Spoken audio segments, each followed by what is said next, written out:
নমস্কার, আমি সুধা চন্দ্রন ক্রাইম অ্যালার্টের আজকের এই এপিসোডে আপনাদের স্বাগত জানাচ্ছি।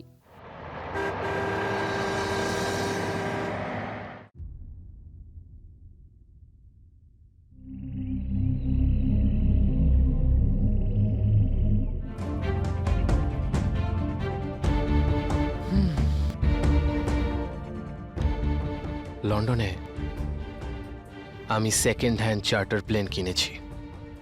জানো, অনেক উঁচুতে ওরে ওটা। তুমিও সেকেন্ড হ্যান্ড।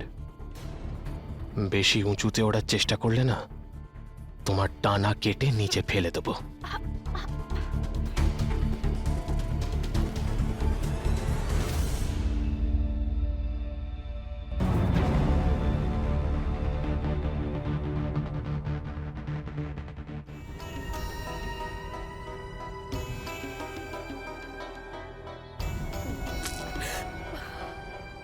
এরপর থেকে যদি আমার দিকে চোখ তুলে তাকাও, আমার থেকে খারাপ কেউ হবে না।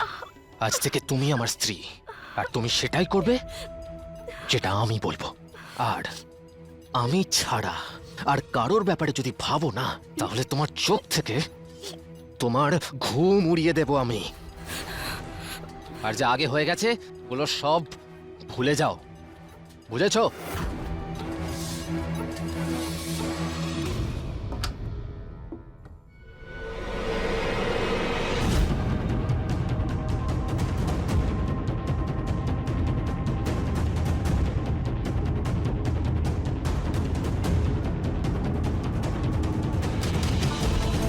বাসর রাত, এটা হলো সেই স্বপ্ন যেটা প্রত্যেকটা মেয়েই যৌবনের চৌকাঠে পা রাখতেই দেখতে শুরু করে দেয়।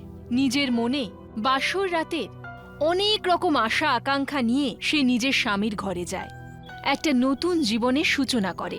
নিজের সবকিছু সে নিজের স্বামীর জন্য উৎসর্গ করে দেয়। তাহলে শক্তির সঙ্গে এমন কি ঘটেছিল যে নিজের বাসর রাতে নিজের হাতেই নিজের স্বামীকে সে হত্যা করে? নিজের স্বামী জিতেন্দ্রকে নৃশংসভাবে সে একেবারে শেষ করে দেয়। এবার এই ঘটনার পরে, এই অপরাধের পরে শক্তির এই গল্পটা কোন দিকে যাবে, কি সমাপ্তি ঘটবে, আসুন দেখা যাক।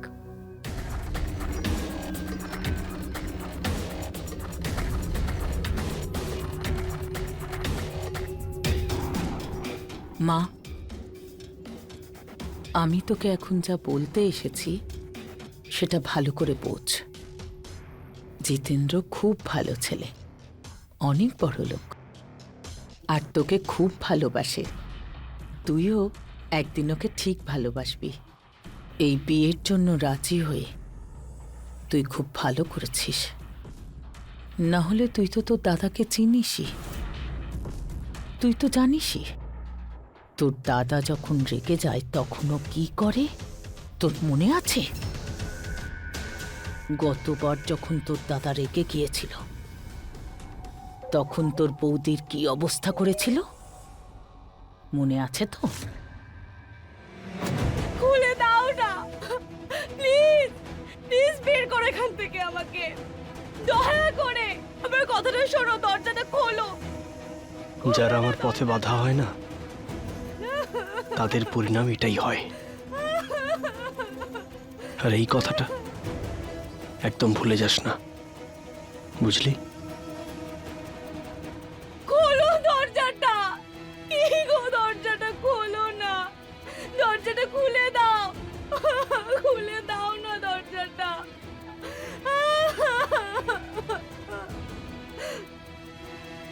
দরজাটা খুলে দাও না, দাও না দরজাটা খুলে।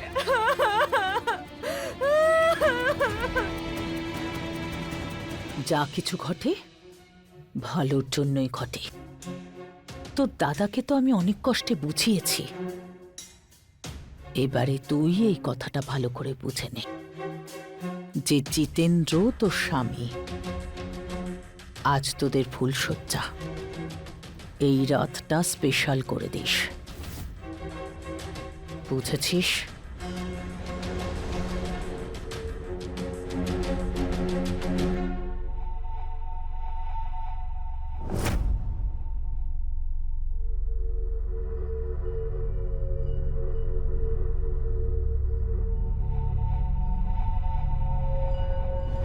3 দিন পরেই এই তোমার আর শক্তির লন্ডন যাওয়ার টিকিট। শক্তি এখন তোমার দায়িত্বে। ওকে কিভাবে সামলাতে হবে এটা তোমাকে বলার দরকার নেই। শুধু এটুকু মাথায় রেখো যে শক্তি যেন কখনো ইন্ডিয়া ফিরে না আসে। আপনি চিন্তা করবেন না, একবার শক্তি ইন্ডিয়া থেকে লন্ডনে চলে এলে না, তারপর ওকে আমি লন্ডন থেকে ইন্ডিয়াতে আর আসতেই দেব না। কিন্তু আপনি কেন এমনটা চান যে ও লন্ডন থেকে ইন্ডিয়া না আসুক? কারণ আমি চাই না যে সামনের ইলেকশনে মা শক্তিকে নিজের জায়গায় ইলেকশনে দাঁড় করায়। পার্টিতে মায়ের যা রেপুটেশন, হুম। ওটা এমন একটা নেতার যে মহিলাদের কল্যাণের প্রতিনিধিত্ব করে, আর ওটাকে এগিয়ে নিয়ে যাওয়ার জন্য যা করতে হয় করে। বেশ কয়েকবার মা শক্তিকে কয়েকবার নির্বাচনের প্রচারের জন্য নিয়ে গেছিল।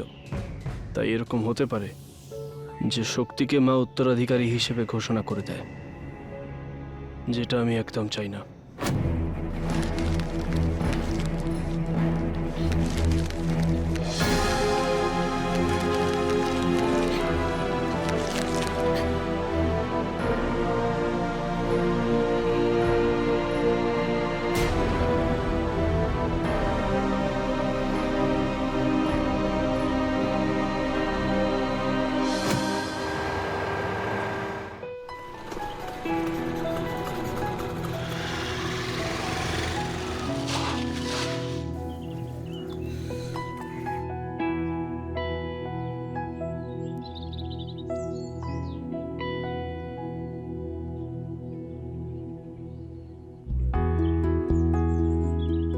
বলছি যে একটা কথা বলবো।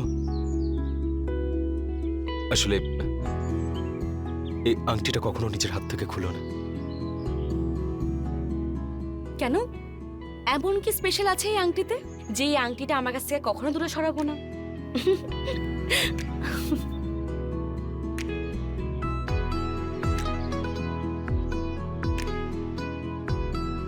এই আংটিটাতে আমাদের 1 বছরের ভালোবাসা লুকিয়ে আছে। মনে হচ্ছে আজ থেকে ঠিক 1 বছর আগে আমরা একটা ফিল্ম দেখতে গেছিলাম। তখন তুমি ওই ফিল্মের হিরোইনকে দেখে বলেছিলে যে ও যেরকম হীরের আংটি পরে আছে, তোমারও ঠিক সেরকমই একটা হীরের আংটি চাই। হয়তো তোমার এখনো মনে আছে, আমি তো নিজেই ভুলে গেছিলাম। কিন্তু আমি তোমার কোনো কথা ভুলে যাইনি। ঠিক এভাবেই তোমার সব ইচ্ছে আমি পূরণ করতে থাকবো, কথা দিচ্ছি তোমায়।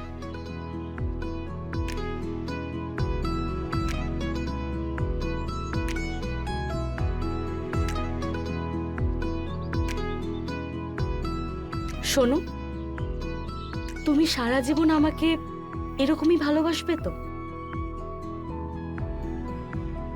এর থেকেও বেশি বাসবো। সমস্ত পৃথিবীর সবকিছু কম পড়ে যাবে, এতটা ভালোবাসবো আমি তোমায়। আর এমনিতেও তুমি আমাকে এত ভালো আংটি দিয়েছো, আমিও তোমার জন্য কিছু এনেছি। কি? এক সেকেন্ড, সারপ্রাইজ, তুমি নিজেই দেখে নাও।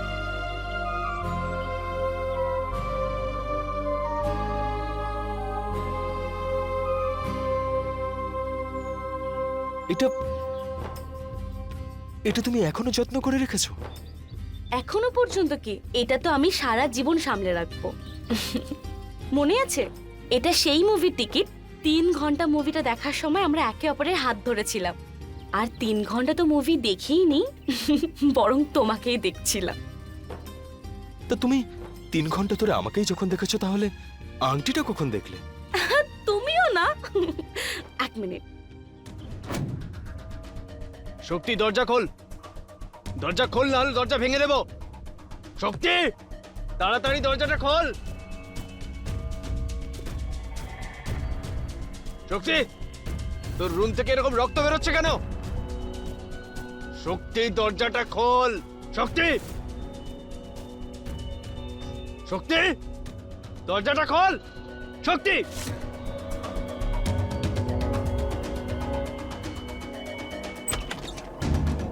যা বলছিলাম কানে যাচ্ছিল না? হ্যাঁ, উত্তর দিচ্ছিস না কেন? মাথা খারাপ হয়ে গেছে তোর? এটা এটা কি করেছিস তুই? সেটাই করেছি যেটা তুমি বৌদির সাথে করেছিলে। তুমিও তো ওকে বাড়িতে বন্ধ করে দাসী করে রেখেছিলে। ও আমাকে লন্ডনে নিয়ে গিয়ে বন্দি করে রাখতো, তাই ওকে মেরে দিয়েছি আমি। এক্ষুনি পুলিশে ফোন করছি। এখন দেখ পুলিশ তোর কি অবস্থা করে। ফাঁসি হবে তোর, ফাঁসি। আর এইবার না, মাও তোকে বাঁচাতে পারবে না।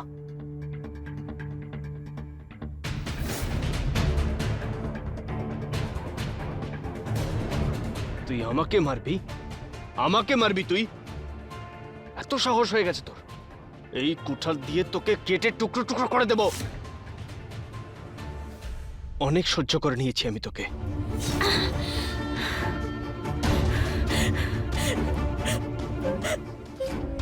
দাদা, তুমি কেন আমাকে এইভাবে ঠকালে?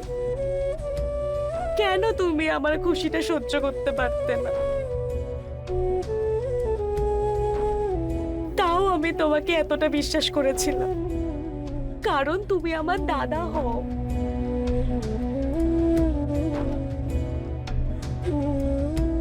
যবে থেকে আমি বুঝতে শিখেছি, সবসময় এই হাতে আমি রাখি বেঁধেছি। আজ শেষবারের মতন এই হাতে রাখি বাঁধবো।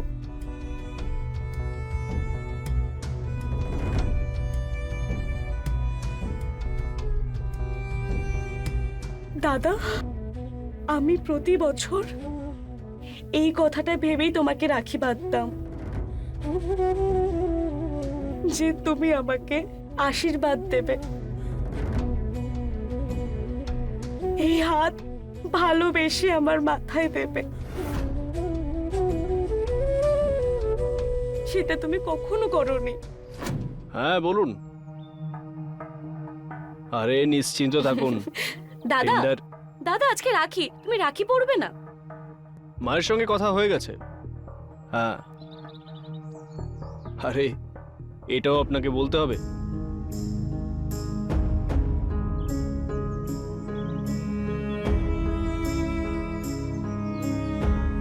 আরে এবার কোনো গোলমাল হবে না। না না, আরে চিন্তার কোনো কারণ নেই। আচ্ছা,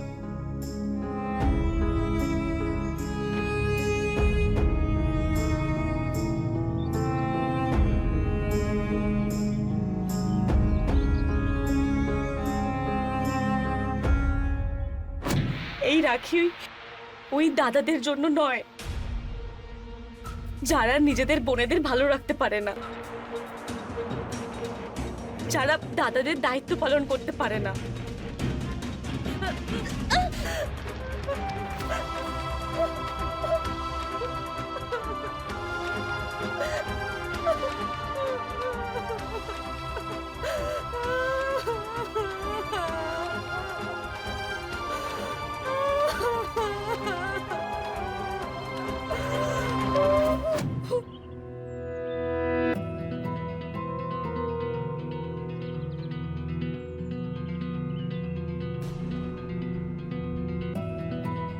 তাহলে এই তোর কলেজ?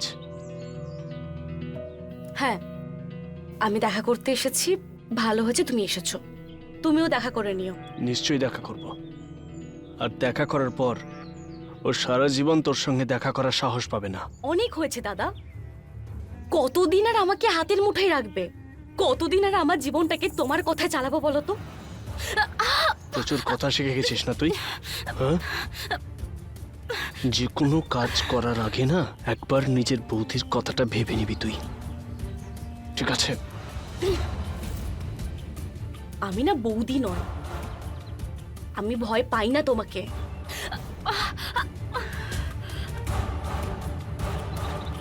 ভাগ্যটা খুব ভালো তোর, কারণ সামনে ইলেকশন আসছে। নাহলে তোকে না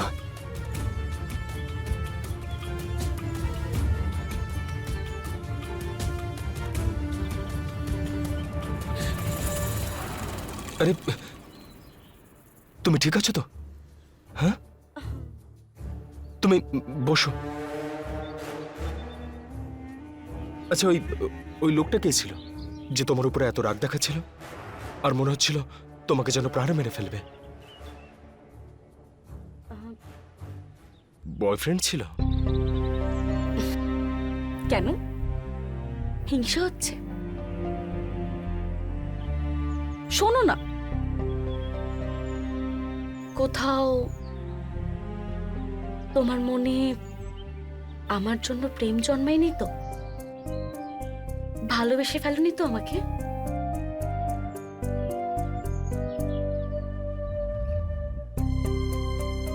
সেটা তো মন থেকে হয়। আর ভালোবাসা? ভালোবাসা ভালোবাসা আত্মার সঙ্গে হয়।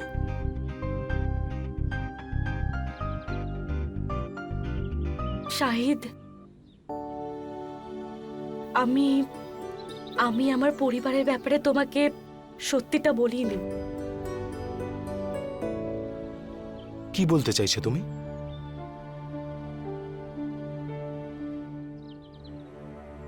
মানে,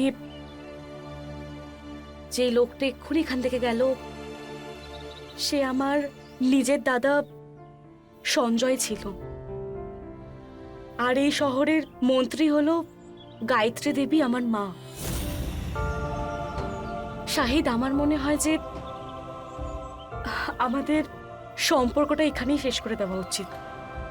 কারণ একবার যদি আমি তোমার সাথে সম্পর্কটা নিয়ে আগাই, তাহলে আমি পিছুপা হব না।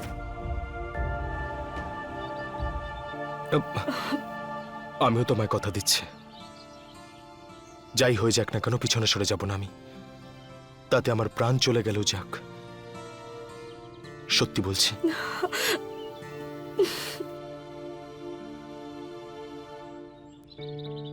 আই এম সরি, তোমাকে আমি সন্দেহ করলাম। তুমি তোমার দাদা আর মাকে আমাদের ব্যাপারে জানিয়েছো? এখনো পর্যন্ত নয়, কিন্তু আজ রাত্রেই আমি মার সাথে কথা বলবো। আর আমি জানি মা আমার সঙ্গ দেবে।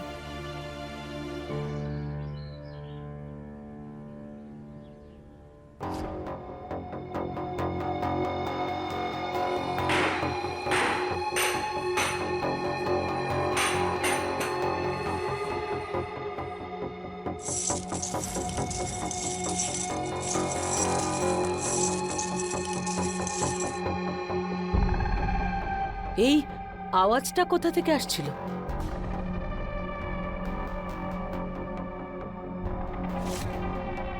কি হয়েছে তোর? কেন পাগলামি করছিস? এটা কোনো পাগলামো নয়। পাগলামো হলো সেটা যেটা তোমরা আমার সাথে করেছো।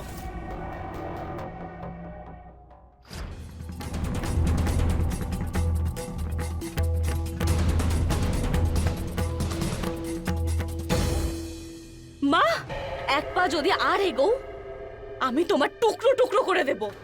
কি হয়েছে রে তোর? মা, মা কি করছিস? ভালো করে দেখ আমায়, আমি তোর মা। তুই শাহিদকে ভালোবাসিস তো? আমি সঞ্জয়ের সাথে কথা বলবো, শাহিদ আর তোর বিয়ে দিয়ে দেব। হ্যাঁ,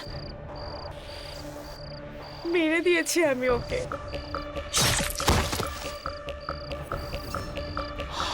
সবকিছু কত ভালোভাবে চলছিল, আমি কত ভালো ছিলাম শাহিদের সাথে। মা, মা, মা, মা দেখো কে এসেছে। কে ও? মা, বৌমা, বৌমা ও তোমার। আমরা মসজিদে গিয়ে নিকাহ করে নিয়েছি।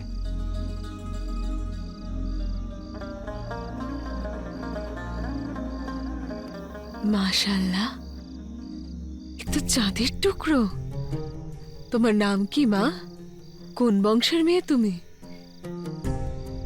মা, ও অনাথ।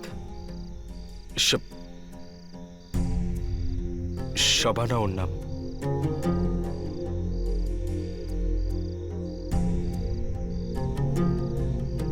এই নাও মা, এটা তোমার জন্য। এসো।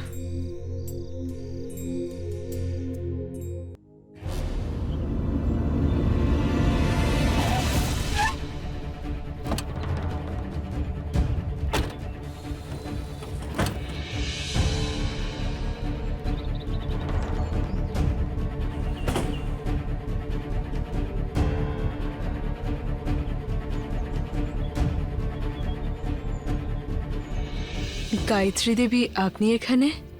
নমস্কার, আমি আমার মেয়ে জামাইয়ের সাথে দেখা করতে এসেছি।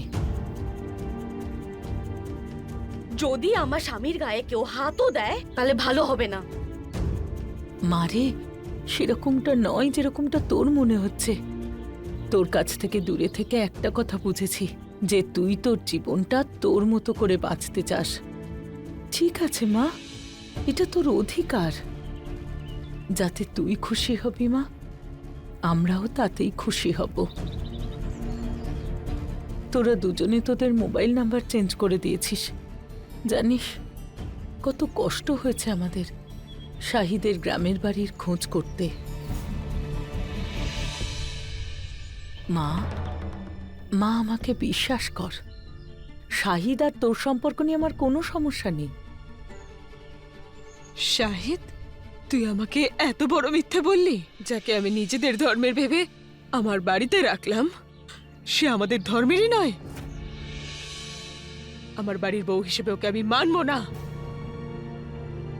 দিদি, ও আমাকে বলেছিল যে ও অনাথ। আমি যদি জানতাম যে ও আপনার মেয়ে, আমি কখনো এই সম্পর্ক মেনে নিতাম না। আপনি আপনার মেয়েকে নিয়ে যান এখান থেকে। না না, আমি কোথাও যাব না এখান থেকে। আমি যদি যাই আমার স্বামী শাহিদের সাথেই যাব। দেখুন দিদি, ওরা আমাদের সম্মান মাটিতে মিশিয়ে দিয়েছে। এখন একটাই উপায়, এতে দুজনের সম্পর্কটা আমাদের মেনে নিতে হবে। শাহিদের বরযাত্রী নিয়ে আপনি বাড়িতে আসুন, আর আমার মেয়েকে আপনার বাড়ির বৌমা করে নিয়ে যান। এটাতেই সবার ভালো হবে, আমাদের সম্মানও বাঁচবে, আর আমার মেয়েও তার ভালোবাসাকে পাবে। এখন চল বাড়িতে। মারে,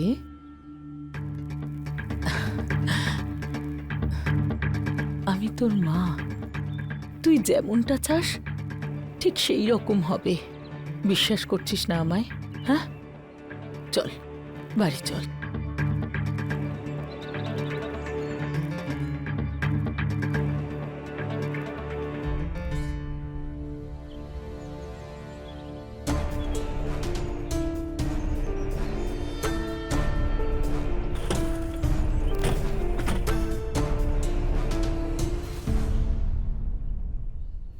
রাবিয়া শক্তির সত্যিটা জেনে অবাক হয়েছিল, রেগে গিয়েছিল, কারণ সে শক্তিকে যেই ধর্মের মনে করেছিল সে তো সেই ধর্মের ছিলই না। আবার অন্যদিকে শক্তিও এই দোলাচলের মধ্যে ছিল যে সে নিজের মায়ের কথা শুনে সে তার সাথে যাবে না যাবে না। শাহিদও নিজের মায়ের সামনে কথা বলার মতো সাহস করে উঠতে পারছিল না, কারণ শক্তির ধর্ম নিয়ে সে মায়ের কাছে মিথ্যে কথা বলেছিল। কিন্তু এবার মিথ্যেটা ধরা পড়েছিল। শক্তির গল্পটা কোন দিকে মোড় নেবে আসুন দেখা যাক।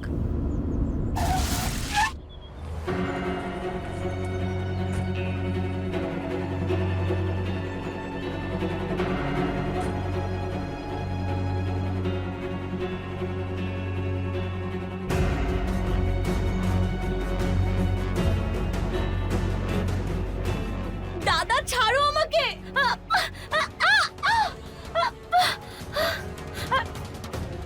কি করছো তোমরা? যতদিন না তোর বিয়ে হয়ে যায় তুই এই বাড়ির মধ্যেই থাকবি, আর তুই সেভাবেই থাকবি যেভাবে আমরা চাইবো। মা, দাদাকে তুমি বোঝাও, দাদা কি সব বলছে। আমি শাহিদকে ছাড়া থাকতে পারবো না। তুমি তো জানো শাহিদকে আমি কত ভালোবাসি। তুমি তুমি দাদাকে একটু বোঝাও না। বাড়ি থেকে পালানোর কথা ভাববিও না। হ্যাঁ, বাড়ির প্রতিটা কোণায় ক্যামেরা লাগানো আছে আর গার্ড আছে, বুঝলি? মা, তুমি তোমাকে কথা দিয়েছিলে তাই না, যে আমার জীবনটাকে আমার মতন করেই বাঁচতে দেবে। হ্যাঁ, তোমরা সবাই কিভাবে আমাকে ঠকাতে পারলে? শাহিদকে খুব ভালোবাসি, তুমি বোঝাও না দাদাকে। মা, যদি তুমি আজকে ওকে একটুও প্রশ্রয় দাও না, তাহলে ও আমাদেরকে শেষ করে দেবে। না মা, আমি এরকম কিচ্ছু করবো না। প্রাসাদ থেকে রাস্তায় নামিয়ে দেবে আমাদেরকে। না মা, মা, এর উপর নজর রাখবে। মা, মা, আমি শাহিদকে খুব ভালোবাসি। তোমরা কেন বুঝতে পারছো না? কেউ কেন বুঝতে পারছো না? মা,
শেষবারের মতো জিজ্ঞেস করছি তোকে, জিতেন্দ্রকে বিয়ে করবি নাকি না? মা মা প্লিজ বোঝার চেষ্টা করো, আমি থাকতে পারবো না শাহিদকে ছাড়া।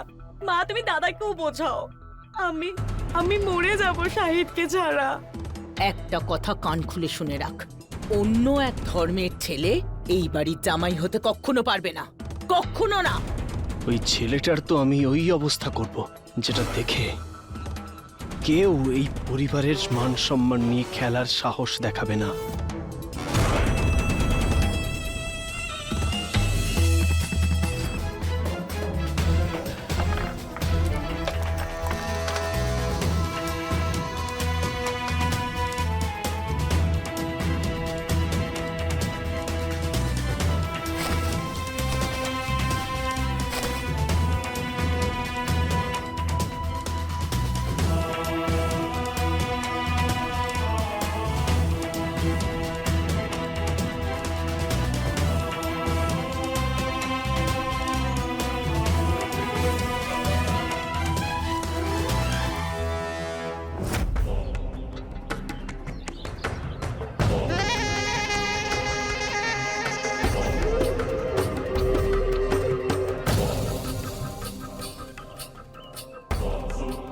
এই বাড়ি থেকে পালানোর সাহস তোর হলো কি করে?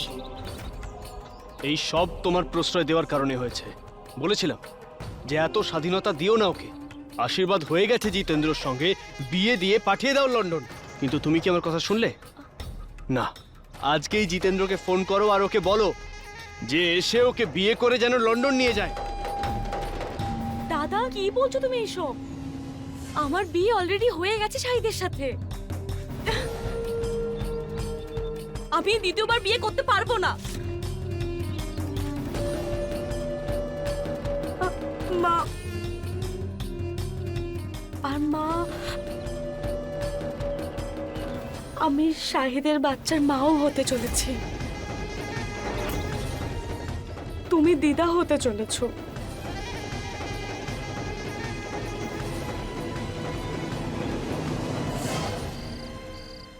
কি ব্যাপার, আমাকে ছাড়া ঘুম আসছে না নাকি?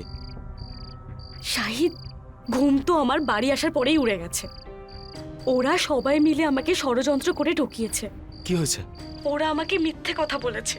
ওরা আমার বিয়েটা জিতেন্দ্রর সাথে দিয়ে সারা জীবনের মতো লন্ডনে পাঠিয়ে দেবে। এটা কি করে? আমি এটা হতে দেবো না। আরে ঝামেলা করে দেবো কিন্তু। না শাহিদ, তুমি এরকম কিচ্ছু করবে না।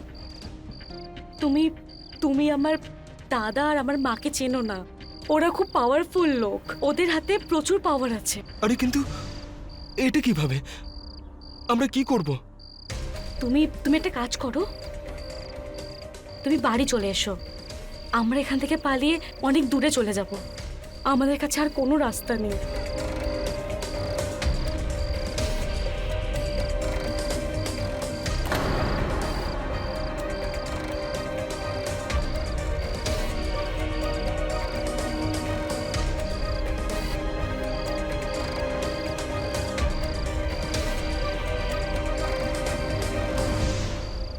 তুই এই ছেলেটাকে আবার ফোন করবি আর সেটাই বলবি যেটা আমি বলবো, না হলে কিন্তু ছেলেটা বাঁচবে না।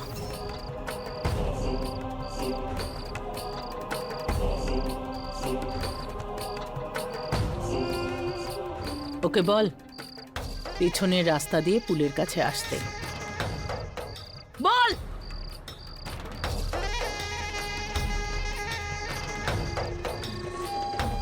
হ্যালো, তুমি পেছনের গলি দিয়ে সোজা চলে আসবে। আমি তোমাকে আবার ফোন করছি। চল।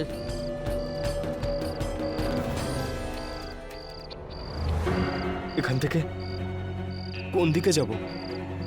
পেছনের রাস্তাটা দিয়ে পুলের সামনে চলে এসো।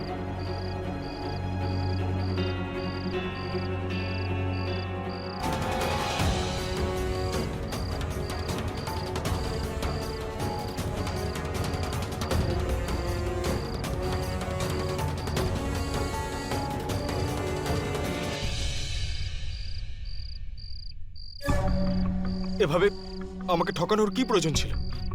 কারণটা আমি তোকে বোঝাচ্ছি। আজ তুই এখান থেকে বেঁচে ফিরবি না। দাদা, খবরদার। দাদা বেরো না ওকে। এখন হয় তুই এই পৃথিবী থেকে যাবি, আর না হলে শক্তির জীবন থেকে। আর মনে রাখবি, যদি তুই শক্তির জীবন থেকে দূরে না যাস, তাহলে তোকে আর তোর মাকে দুজনকে তিলে তিলে শেষ করব। দাদা ছেড়ে দাও শাহিদকে। মা প্লিজ বোঝাও না দাদাকে। ওঠ। দাদা ছেড়ে দাও। মা বোঝাও দাদাকে। যা নিয়ে গিয়ে ফেলে দে বাইরে। শাহিদ, ওকে কিচ্ছু করো না।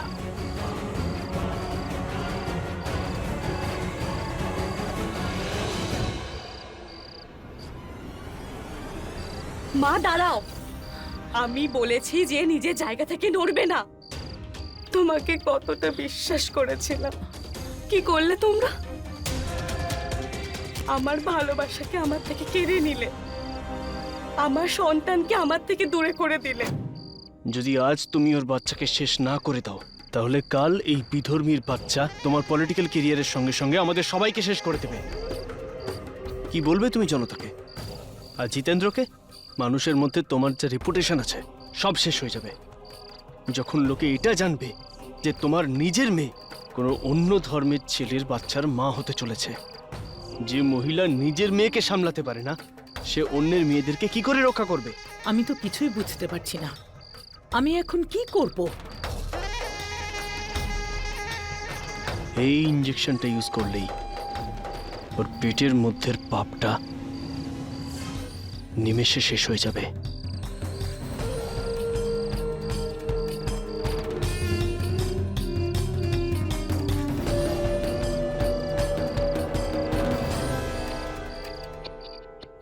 তোর পেটে যে পাপটা বড় হচ্ছে না, ওটাকে আজকে আমরা শেষ করে দেব।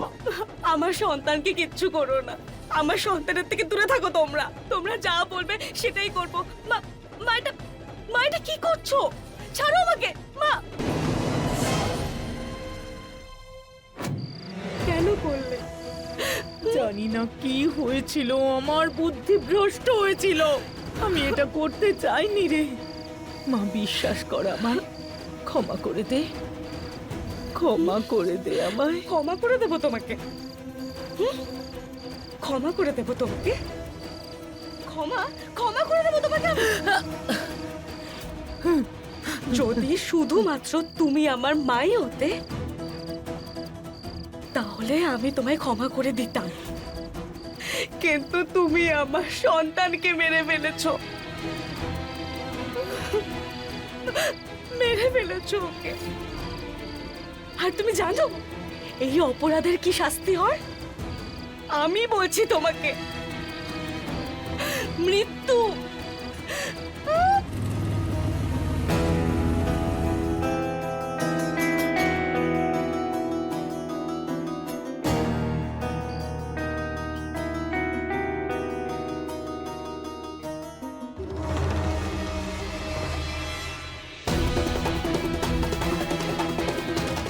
Hello police.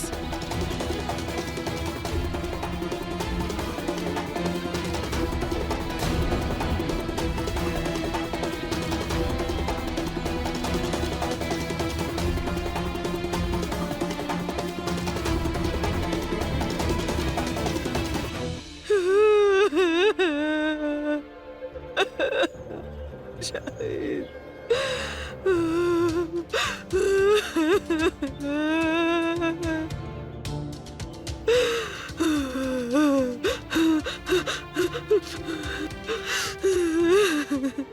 খুনি একটা, কেন মারলি আমার ছেলেকে?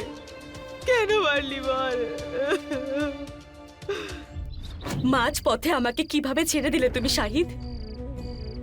তুমি তো আমাকে বলেছিলে আমার হাত তুমি কখনো ছাড়বে না, কিন্তু কি হলো? দেখো, আমার কাছে আর অন্য কোনো রাস্তা ছিল না। আমি আমার মাকে মৃত্যুশয্যা দেখতে পেতাম না। সেই জন্যই আমার কাছে তোমার মা আর দাদার কথা শুনে চলা ছাড়া আর কোনো রাস্তা ছিল না। দাদার দেওয়া হুমকি শুনেই আমাকে দেওয়া সমস্ত কথা ভুলে গেলে? শাহিদ, তুমি তোমার কথা ভুলে যেতে পারো, কিন্তু আমি ভুলিনি। কি বলেছিলে তুমি? প্রেমের অর্থ আকর্ষণ নয়, আসল প্রেম মন থেকেই হয়। আমি তোমাকে মন থেকেই ভালোবেসেছিলাম, কোনো আকর্ষণ ছিল না তোমার প্রতি। কি যেন বলেছিলে তুমি? আমাকে কখনো একা ছেড়ে যাবে না। বলছি, তোমার মনে আছে তোমাকে আমি একবার বলেছিলাম যে আমি তোমার সব ইচ্ছে পূরণ করব? আমি আমার কথা রেখেছি। সত্যি বলছি, এই মুহূর্তটার জন্য আমি অনেক দিন ধরে অপেক্ষা করেছি। সব সময় এটাই ভাবতাম যে তুমি কবে আমার এতটা কাছে আসবে, আর আজকে সেই দিনটা এলো। তোমাকে আমি ভীষণ ভালোবাসি, সব থেকে বেশি। শাহিদ, কথা দাও তুমি আমার এই হাত কখনো ছাড়বে না। এর আগেও তোমাকে আমি কথা দিয়েছি, আর আজকে আবার কথা দিচ্ছি, জীবনে কোনোদিনও আমি তোমার হাত ছাড়ব না। আর শুধু হাত নয়,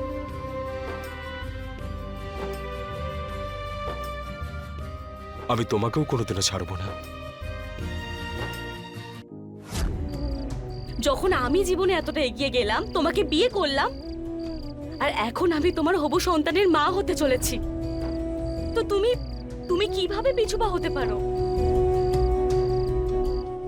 মেরে ফেলো এই বাচ্চাটাকে।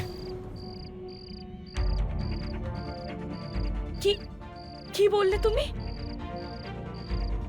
আমি আমি আমি আমার সন্তানকে মেরে ফেলবো? আমি আমাদের এই ভালোবাসার প্রতীককে মেরে ফেলবো? ও আমাদের জীবন শেষ করে দেবে। যদি আমরাই একসঙ্গে না থাকি তাহলে বাচ্চাটা নিয়ে কি হবে? আর তাছাড়াও তুমি এখন অন্য কারোর হতে চলেছ। সরি, মেরে ফেলো এই বাচ্চাটাকে।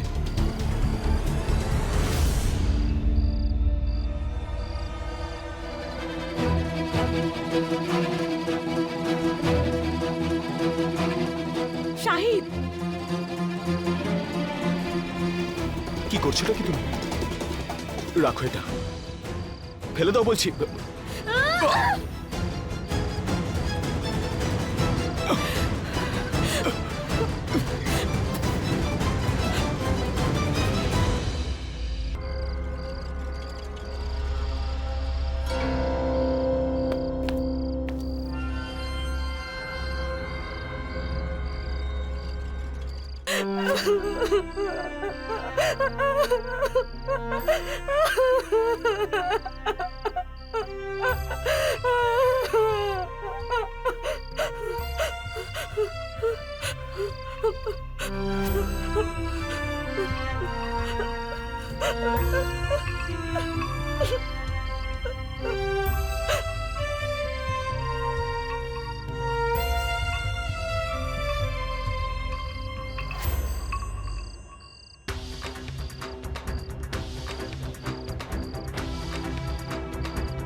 রাত্রে সিকিউরিটি গার্ডরা বাড়িতে আসে আর তারা শক্তিকে গ্রেফতার করে।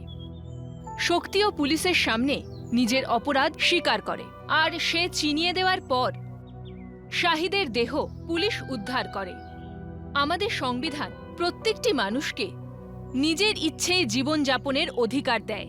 সে যেমন চায় তেমনভাবে থাকতে পারে, সে যাকে ইচ্ছে জীবনসঙ্গী হিসেবে পছন্দ করতে পারে। কিন্তু আমাদের এই সমাজেই আমাদেরই বানানো কিছু বিধিনিষেধ, কিছু সীমা আছে যাকে অতিক্রম করা সত্যিই খুব মুশকিল। আর যখনই আমরা এমনটা করার চেষ্টা করি তখন শক্তির মতো এক গল্প জন্ম নেয়। যদিও শক্তির পরিবারের লোকেরা শক্তির সঙ্গে যা কিছু করেছে সেটা আইনত ঠিক ছিল না, আর সামাজিক দিক থেকেও সেটাকে ঠিক বলা উচিত নয়। কিন্তু শক্তিও যা করেছিল সেটা ঠিক ছিল না, সেটা ভুল ছিল। কারণ সমস্ত সমস্যারই একটা সমাধান হয়, শুধু আমাদের সেটা খোঁজার প্রয়োজন আর সেটাকে গুরুত্ব দেওয়া প্রয়োজন।